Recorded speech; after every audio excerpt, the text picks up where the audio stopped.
Hi, magandang araw. Kamusta po kayong lahat? Eto tayong muli sa isa na namang daily life vlog.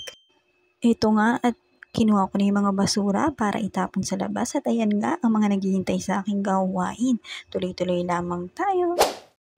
Natambakan talaga ako ng urungin from last night at sumunod naman ay naglagay ako nitong mga ice cube para i-refill. At mabilis nga ang yelo dito at sobrang ang init. Laging malamig lang iniinom namin.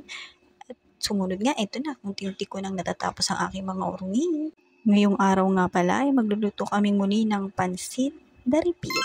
Pansit Canton nga pala ang aming pananghalian kasama na ang hapunan. At ito nga, palalambutin ko na yung karneng sahog natin. 1 kilo yan mga mare, ang dami no.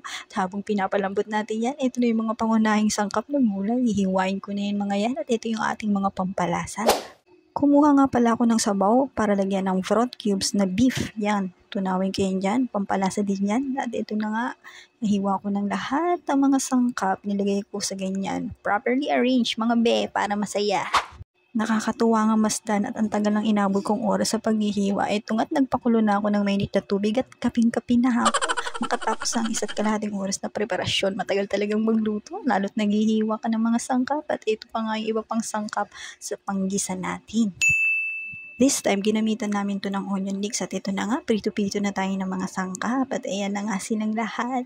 Ito na siya nung naluluto, hinalo-halo nating maigi at okay naman so far, so good. At lumafangs na nga ang inday nyo, nagkakape while eating our pansit canton. O, diba? Bet na bet. Yan na nga ang pinakamasarap na pansit for me today. Siyempre, nag-effort tayo, no? Kaya tayo nananabay. At ito na nga, silipin natin ang lababo. Masusurpresa mga yun. Naligpit ko na yung mga inulungan ko kanina at ito na naman ang bago. At naisipan ko rin nga palang magtimpla ng juice para sa bata at lagi naghanap ng dikulay na inumin. Makatapos yan at ito nga, nilinis ko yung aking mini fan at nangangalingabok. Nabulol na naman at ito nga, take a pause tayo.